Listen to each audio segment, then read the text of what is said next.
Aujourd'hui, on va aborder un sujet qui me fait grandement plaisir, celui de nos enfants. La posture chez nos enfants, les sacs à dos, les souliers, est-ce qu'on achète les bons, est-ce qu'on fait les bonnes choses? Des fois, on est un peu perdu, il y a plein de mystères, mais le vrai du faux est là. Et surtout, le physiothérapeute Denis Fortier qui va démystifier le tout et nous donner les bonnes réponses.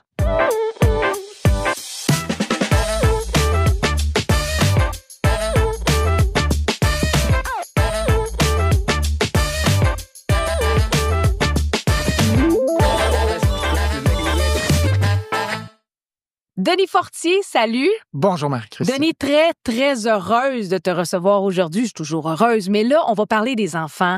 On a plusieurs questions concernant la posture chez nos enfants. Moi-même, maman de 2 jeunes enfants, est-ce qu'on fait les bonnes choses? Les sacs à dos, est-ce qu'ils sont trop lourds? Est-ce qu'on doit entraîner nos enfants? Bref, une multitude de questions auxquelles tu vas répondre aujourd'hui. Oui, puis c'est important de le faire. Puis je ne sais pas si on réalise à quel point c'est presque la première génération qui vit avec les écrans, avec les téléphones, avec la sédentarité. Mais pour vrai, ça fait pas des décennies que ça existe, l'omniprésence des écrans. Alors, il n'y a pas juste les écrans non plus, on va en parler, mais je pense que c'est des questions qui sont pertinentes. Puis je pense que de rassurer aussi les parents, ça fera peut-être du bien aussi. Donc, c'est important de se soucier de la posture de nos enfants? Oui. À quel point il faut s'en soucier? À quel point il faut s'en soucier? Bien, la posture, il faut s'en soucier.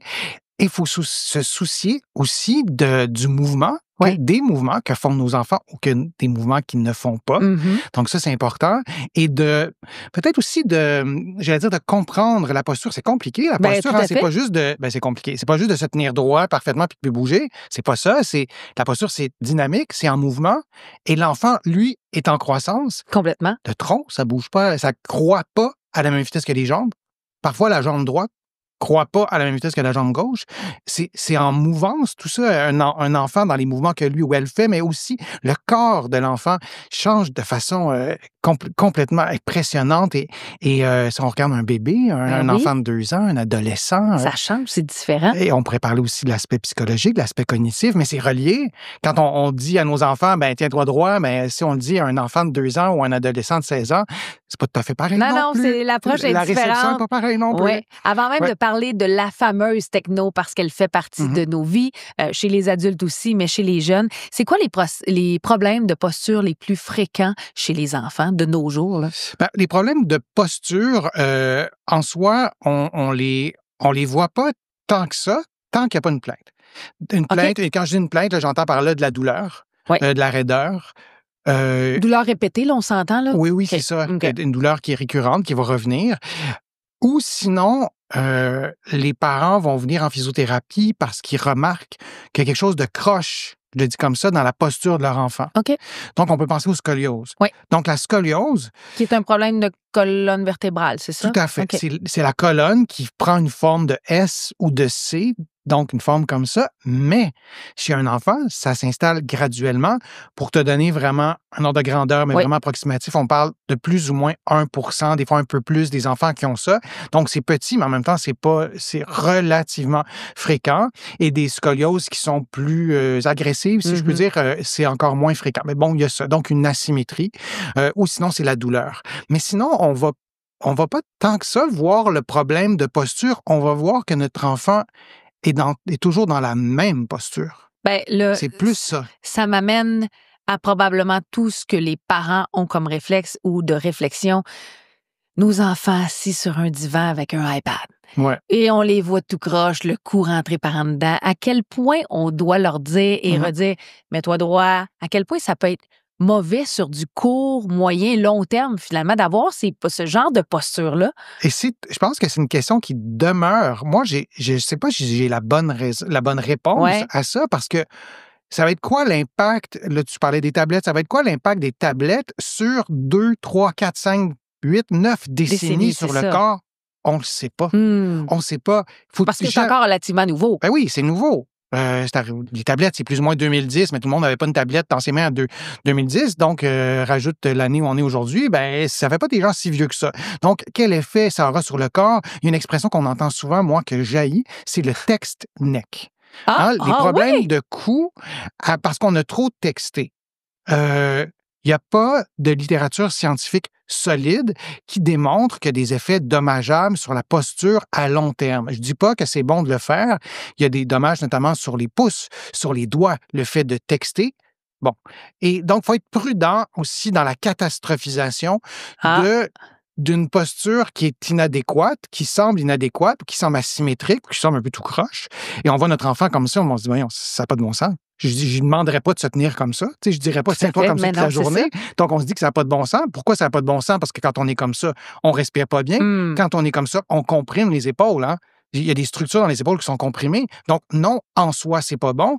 Mais en même temps, de demander à notre enfant de se tenir tout le temps droit, est-ce que c'est la bonne formule? Je ne sais pas. Pour moi, ça se compare un peu à quelqu'un quand on lui dit, perds du poids. Mais tiens-toi droit, mais est-ce que cet enfant-là a perdu dans son cerveau, là, vraiment dans son cerveau, ce qui est droit? Je comprends. Il y a des enfants qui ne savent plus c'est quoi être droit, mais des adultes aussi, en passant. Il y en a plein, là, ça, oui. Une chose que je fais en clinique, c'est que je place l'adulte ou l'enfant adossé à un mur. OK. Et il y a des personnes qui cherchent le mur. Non, mais avec leur tête, ils disent, voyons, il est bien loin, le mur. Parce que la tête est comme avancée, le cerveau va normaliser une tête avancée. Et donc, je caricature à peine, mais à peine, ces personnes-là cherchent le mur, mais les enfants aussi. Donc, si on dit à un enfant, tiens-toi droit, puis cette normalisation-là de sa posture courbée, elle est tellement forte que lui, il ne comprendra pas. Je pense aussi à des enfants que j'ai traités plusieurs, là, et que on évalue la posture. Donc, l'enfant est en sous-vêtements, donc on voit toutes les articulations, et je prends la peine de le préciser parce qu'un corps, c'est habile pour dissimuler des asymétries. Et j'ai d'images de plein de parents qui disent à leur enfant, voyons, arrête de niaiser, tiens-toi droit. Mais c'est leur posture. C'est leur posture. Alors, soit parce que c'est une attitude croche, ou soit parce que le corps de l'enfant est asymétrique ou est courbé, ou peu importe la raison. Donc, je reprends mon exemple quand on dit à quelqu'un, perds du poids. Faut pas dire ça à quelqu'un, perdre du poids. C'est comme un sujet tellement vaste. Mais c'est vrai aussi pour la posture d'un enfant. Donc, plutôt que de changer la posture à une heure précise d'un enfant qui adopte peut-être une bonne partie de la journée, peut-être que c'est intéressant aussi d'encourager d'autres postures. Parce que si l'enfant est placé comme ça 1 heure par jour ou 2 heures et il fait des sports, est-ce que l'enfant fait des activités où il lève les bras des fois? Est-ce que ça arrive? Donc, c'est de varier les postures différentes, dans le fond. C'est un peu ça l'approche. Là. Le cardiovasculaire, quand on court, là, on ne peut pas respirer comme ça. Non. Parce qu'on a besoin d'air. Là, je pourrais donner plein d'exemples, mais d'encourager une diversité de postures. Et l'autre point aussi, si l'enfant se tient comme ça fait que lui, il a du fun dans ce qu'il est en train de faire. Peut-être pas le parent, mais peut-être que lui, il joue un jeu, peut-être qu'il parle à ses amis, peu importe. Mais lui, il a du fun là-dedans. Donc, il faut trouver le fun ailleurs aussi pour avoir une diversité, pour lui faire aimer autre chose, d'autres positions, d'autres mouvements. Donc, il faut arrêter de s'énerver comme parent. C'est un peu ça que tu nous dis, là. Un peu. Un peu. OK, c'est correct. Bon, on va s'attarder à des choses plus précises. Pas des questions en rafale, mais quand même. À quel point, à partir, en fait, de quel poids le sac à dos n'est pas bon? On va aborder le sac à dos. Parce que moi, quand je regarde les enfants puis le sac à dos est plus gros que leur corps, je me dis, il y a un problème ici. Est-ce qu'il y en a un? Est-ce qu'on doit sonner l'alarme? Oui, quand le poids est trop élevé, oui. Et ça dépend de la force musculaire de notre enfant. Okay. Parce que on pense tout le temps au poids du corps. Oui. Mais ce qui est une bonne idée. En fait, réponse courte, 10 OK. Quand on dépasse 10 on est plus attentif. Mais je ne dis pas que c'est mauvais au-delà de 10 mais on est plus attentif. Cela dit, depuis quand on mesure la force des adultes en mesurant leur poids? Je suis d'accord, on n'est pas là du tout. Mais non. Ça n'a aucun rapport, la taille ou le poids, avec la force de l'enfant. Jusqu'à un certain point, ça n'a aucun rapport. Donc, c'est la force de l'enfant qu'on aimerait aussi connaître. Et là, il n'y a pas de recette magique pour trouver la force. C'est pas un chiffre. Là. Ça dépend de tel muscle, de telle posture, notre force couchée, notre force debout, notre force assise. Donc, on ne peut pas trouver ça facilement, mais 10 du poids de l'enfant. Mais est-ce qu'on doit quand même faire attention sur l'achat des sacs d'école? Je veux dire, à chaque année, on se dit, bon, est-ce que c'est un sac adapté? On dit que Louis Garneau, c'est les meilleurs pour ne pas les nommer, mais qu'est-ce qu'on regarde dans un sac, que ce soit pour le sport ou l'école? Est-ce qu'il y a des éléments importants à prendre en considération? Enfin, en premier, on regarde le corps de notre enfant. Première chose, on regarde sa posture, son dos. Est-ce qu'il est très voûté? Est-ce qu'il a un dos très creux? Comment sont ses épaules? Est-ce que les épaules sont fortes? Est-ce qu'elles sont ouvertes? Ou c'est un enfant qui a tendance à avoir une posture plus naturellement, là, les épaules un peu plus enroulées? Donc, d'abord, on regarde le corps de notre enfant avant de regarder le sac. Ensuite, on regarde le sac. On veut un sac qui est adaptable à la morphologie de notre enfant. On veut des courroies qui soient quand même un peu plus larges que trop fines. On veut pas blesser les épaules parce que les épaules sont souvent blessées avec les sacs à dos. Au-delà du poids, disons qu'on se dit qu'on a un sac qui n'a pas la moitié du poids de l'enfant dans le sac, là, parce que ça, évidemment, ça n'a pas de bon sens. Donc, on demande à l'enfant de le porter. On en essaie plusieurs, lequel se trouve le plus confortable, et on essaie de les essayer avec un poids qui se compare un peu au poids que l'enfant aura dans son sac. Donc, on fait des comparaisons. Donc, ça, c'est une façon de faire aussi. Et on y va comme ça. Et ensuite, on sensibilise l'enfant sur sa posture avec le sac. Et ça, c'est complexe. Il y a des enfants qui n'ont pas beaucoup de force dans les abdominaux pour plein de raisons. Il y en a qui ont plus de force, pas parce que c'est nécessairement des grands et des grandes sportives, mais ces enfants-là ont plus de force. Et moi, ce que j'aime bien faire, c'est le faire devant un miroir. Pour qu'ils comprennent mieux. Qu'ils le voient. Oui, c'est ça. Oui, et moi, ce que je fais, c'est que je demande à l'enfant de porter son sac, de marcher un peu. Je lui parle pas de posture, là. Je lui parle de sac. Es-tu confortable? Ça va bien? Tout ça. Et ensuite, pendant qu'il a son sac, à ce moment-là, je le tourne devant un miroir où je prends son téléphone ou mon téléphone et je lui montre sa posture et je lui dis, regarde, est-ce que ta posture, on peut même poser la question avant, est-ce que tu te sens bien aligné? Et si l'enfant dit oui, je suis bien aligné, et là, on lui montre son alignement, l'enfant se rend compte lui-même qu'il est très courbé alors qu'il ne le perçoit pas. Ça va être une bonne façon. Donc, le corps de l'enfant, le confort du sac, la forme et la morphologie, la forme du sac et la morphologie de l'enfant, et ensuite, l'intégration de tout ça, de la posture devant une rétroaction visuelle. Et le téléphone, pour ça, est vraiment très utile. Ça a des bons côtés aussi, le téléphone. Et ça permet aussi de filmer. Parce que quand on se voit en mouvement, c'est pas comme sur une photo. Ça, c'est vrai. Il n'y a rien de mieux que de voir et pour mieux comprendre. Oui. Parlons chaussures maintenant. Oui. Ça, j'ai l'impression qu'on entre dans un dossier plus complexe. Chaussures dehors, chaussures de sport, chaussures d'intérieur. Comment on s'y prend? Qu'est-ce qu'on regarde? Est-ce qu'on achète... Tu sais, souvent, on va acheter un demi-point plus grand, mettant une semelle en se disant ça va durer plus que 2-3 mois. Est-ce que c'est une erreur de faire ça? Il y a une autre option aussi, avec pas de chaussures.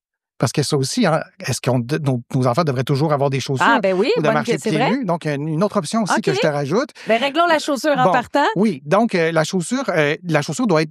La chaussure, ça sert à quoi? Ça sert à protéger le pied d'abord. Comme adulte, on voit ça différemment. Il y a l'aspect mode, il y a l'aspect... Mais c'est d'abord pour protéger le pied. C'est là pour ça. Et particulièrement chez les enfants. Donc, on veut... Et la différence avec un adulte, c'est que l'enfant est en croissance. Le pied de l'enfant est en croissance. On veut pas que l'enfant soit toujours avec des chaussures. On veut que l'enfant... Là, on pourrait mettre des âges. Là, on parle pas nécessairement des enfants de 17 ans et demi, là, mais donc les plus jeunes, les tout petits. On veut que l'enfant marche pieds nus et on veut que les chaussures de l'enfant soient souples. Alors, si vous n'arrivez pas à plier facilement la chaussure, je dis pas que c'est une mauvaise chaussure, mais on veut pas que l'enfant ait tout le temps ça dans les pieds. Faites une petite chaussure de sortie, mais pas la chaussure d'école, là. Exact, c'est ça. Mais ça aussi, c'est important parce que la chaussure de sortie, pour appeler comme ça, qu'on portera pas longtemps, oui, il faut que ça soit confortable. Faut pas que l'enfant se blesse, évidemment. Là, c'est du gros bon sens. Mais les chaussures qu'on porte, par exemple, pour aller à l'école, on veut que ça soit souple. On veut que le pied soit stable. Et je reviens, c'est toujours un peu la même réponse, mais on veut s'intéresser au corps de l'enfant. On veut s'intéresser à ses pieds. Quand l'enfant, pieds nus, devant vous, en sous-vêtements avec très peu de vêtements, et je le spécifie parce qu'on ne le voit pas, sinon, comment sont ses tendons d'Achille? Comment sont ses pieds? Est-ce que ses pieds ont complètement reviré à l'intérieur, pour le dire comme ça?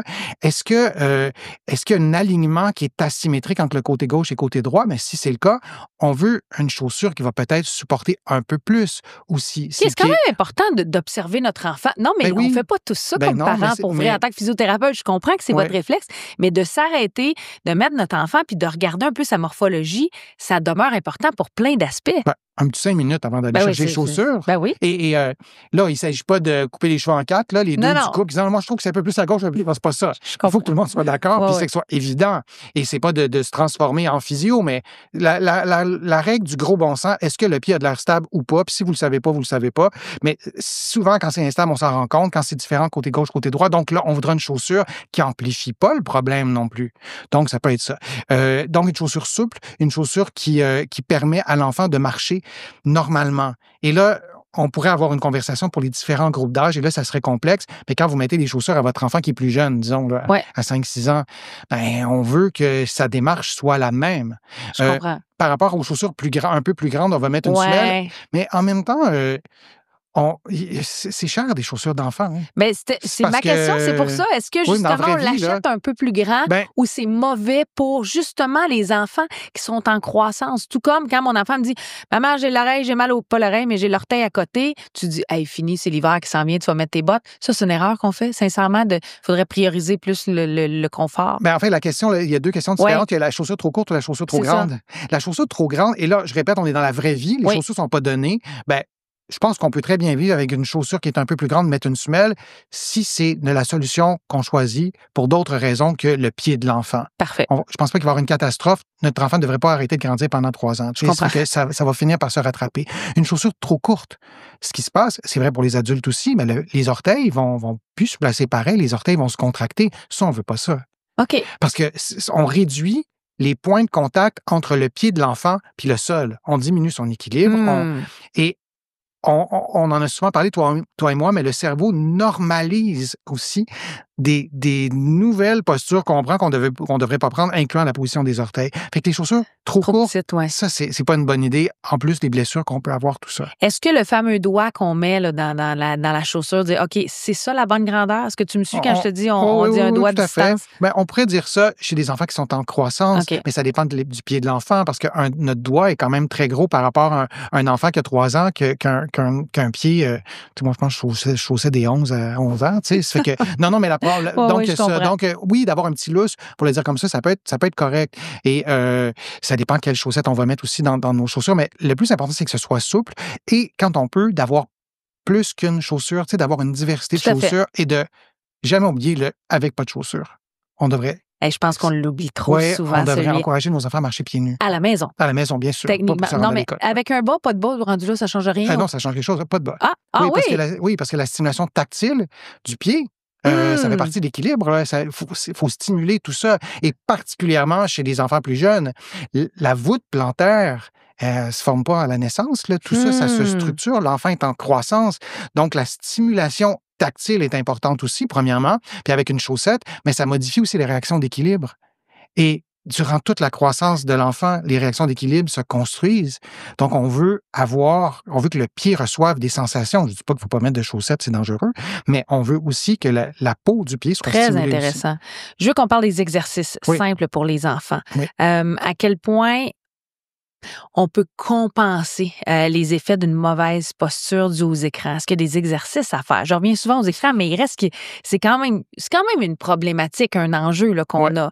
Tu sais, je veux dire, est-ce qu'il y a des choses qu'on peut faire chez nos enfants? Oui. Si on parle d'enfants, on va dire en bas de 12-13 ans, moi, je dirais, là, on connaît notre enfant, on sait ce qu'il aime faire, puis on peut, oui, faire des exercices. Moi, je dirais bouger et lui transmettre le plaisir de bouger. Et chez un enfant, c'est rarement en faisant des exercices parce que c'est pas associé au jeu. Pour eux, je pense que c'est fondamental d'intégrer, d'initier nos enfants au plaisir de bouger.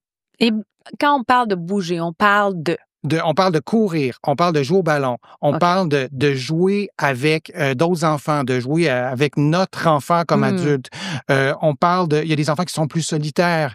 On parle aussi de s'amuser avec un ballon, de faire des sports tout seul aussi pour les enfants qui sont plus solitaires aussi, mais d'aimer bouger. On a tous fait ça quand on était petits, en tournée sur place vite, puis là, on arrête, puis... mais là, on tripe sur la sensation que la Terre tourne autour de nous. On découvre ça pour la première fois. La découverte des sensations que nous procure plein de mouvements. Là, je parle pas de gagner des médailles olympiques. Là. Des sensations physiques, de permettre à nos enfants de découvrir ça. Et c'est pas avec une tablette qu'on découvre ça, c'est l'inverse. Moi, je commencerais par ça. Puis pour ce qui est des exercices, oui, on peut faire des exercices, on peut faire des comptines, on peut chanter, on mélange le chant, on ajoute le chant à ça, on ajoute la danse, on ajoute le théâtre, on ajoute une composante de jeu en faisant des exercices. On veut les faire debout, on veut les faire les bras levés, on veut faire aller le système cardiovasculaire, on veut lever les pieds, on veut sauter, on veut danser. On veut vraiment y aller avec ça plutôt qu'on lève le bras 50 fois. Le but, c'est vraiment de varier les mouvements du corps. Les mouvements du corps et les vitesses. Oui. Du mouvement. Vas-y, tout ce que je vais le couper là, c'est correct. C'est bon? OK. Est-ce que je veux qu'on parle de sport, parce que souvent les jeunes découvrent des sports, essaient des sports. Est-ce que c'est vrai qu'il faut varier les sports pour les enfants qui sont en croissance? J'ai souvent entendu dire que si ton garçon, par exemple, joue uniquement au hockey, fais-lui faire d'autres sports pour développer d'autres muscles, d'autres mouvements pour la posture. Vrai ou faux? C'est vrai, totalement, et ça devrait être systématique. Parce que c'est vrai qu'on dit souvent que nos enfants sont en croissance, et c'est tout à fait juste de le dire, mais nos enfants sont en développement. Parce que la croissance, ça fait référence aux os. Oui. Mais le développement, ça fait référence au cerveau, ça fait référence aux tendons, ça fait référence aux muscles, ça fait référence à l'équilibre, à la stabilité, à la capacité d'organiser notre corps dans l'espace. Et là, je pourrais continuer longtemps. Ça, c'est le développement. Et parfois, il y a des enfants qui veulent jouer au hockey par eux-mêmes. Ils veulent juste faire ça. Ils veulent devenir le meilleur. Mais là, on pourrait remplacer le hockey par plein d'autres sports. Il y a des enfants que ça fait pas trop partie de leur goût personnel, mais ils vont décider de le faire pour d'autres raisons. Et là, il y a plein de scénarios. Peu importe le scénario, c'est important de préserver la diversité des mouvements. C'est important aussi, si on veut regarder ça sous un autre angle, de prévenir les blessures. Si effectivement, tu veux jouer au hockey, tu veux faire la Ligue nationale, etc., bien, ça serait plate que tu te blesses à 10 ans. Puis, donc, on veut prévenir les blessures. D'autres. Oui, et ça, c'est bien démontré. Ça prévient les blessures, le fait de ne pas juste faire un sport au-delà de l'enfant qui est en développement. Il y a ça. On prévient aussi le surentraînement. Parce que c'est vrai chez les adultes, mais c'est vrai aussi chez les enfants. Tout à fait. On peut aussi avoir une espèce de burn-out. Ça devient trop pour le corps, et le corps est plus capable de suivre. C'est pas juste psychologique, c'est aussi physique. Ça vient souvent de la pression des parents aussi d'en faire toujours. Non, mais c'est vrai. Je trouve que nos jeunes d'aujourd'hui font beaucoup, dès le jeune âge, beaucoup d'heures de sport. C'est bon, mais en même temps, il faut doser. C'est ce que je comprends. Il faut doser, oui, et de développer aussi les capacités physiques de l'enfant. Si on parle de, je sais pas, de patin, on parle de n'importe quel autre sport, de toute façon, peu importe la gymnastique, ben notre enfant, peut-être qu'il ne sera pas gymnaste toute sa vie. Peut-être qu'il va vouloir faire autre chose plus tard, d'autres sports, peut-être qu'à son travail, peut-être que, peu importe, on veut lui donner tous les outils. Donc, dans son développement, on veut faire des activités physiques qui se font peut-être en position debout, peut-être en position assise comme le vélo, peut-être en position allongée comme la natation. Et ça transmet vraiment une richesse de capacité physique à notre enfant. Et c'est un beau cadeau aussi qu'on peut lui léguer. Et quand on fait juste un sport, on le prive de ça sans que lui-même le sache et sans même que lui l'ait décidé peut-être aussi. En terminant, petite dernière question, il y a peut-être des parents qui vont sursauter, mais l'entraînement avec poids. Ouais. À quel âge on commence chez les jeunes? Moi, j'ai vu des jeunes commencer à s'entraîner avec des poids. Tu disais, est-ce que ça peut jouer sur la posture en croissance? Est-ce qu'il faut faire attention à ça? Il y a plusieurs écoles de pensée là-dessus. Quand on s'entraîne avec des poids, on veut s'assurer d'avoir une diversité de mouvements. Et ça, c'est pas simple, parce qu'avec des poids, pour vraiment stimuler tous les muscles du corps, pas juste les muscles qui paraissent, qui sont visibles, les muscles qui sont devant surtout. Donc là, il y a une réticence. Le risque de blessure est là aussi. On veut le faire aussi sainement, évidemment. On veut avoir une bonne alimentation.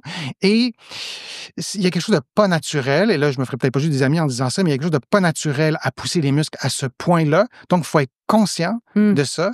Et donc, sur des tendons qui sont en croissance, sur des os qui n'ont pas encore terminé leur croissance, on va augmenter la force des muscles et on n'a pas beaucoup d'action sur la structure osseuse. On n'a pas tant d'action sur la structure, sur les tendons qui ne sont pas contractiles. On n'a pas beaucoup d'action non plus sur les ligaments qui sont peut-être pas prêts à recevoir toutes ces charges-là. Donc, je dirais que c'est du cas par cas. Je serais embêté de dire un âge précis. Mais si c'était pour mon enfant à moi, j'attendrais vraiment à la fin de l'adolescence. Ah, quand même? Oui. Là, on parle de faire de l'entraînement en poids et haltères. Exactement. Ouais, okay. Mais de l'entraînement, et je dirais même de la compétition. Ouais. Mais de faire des entraînements avec des poids et haltères à des niveaux de charge normales, entre guillemets, sans vouloir avoir une croissance de force exponentielle et que l'objectif soit le chiffre qu'on est capable de lever, de lancer ou de...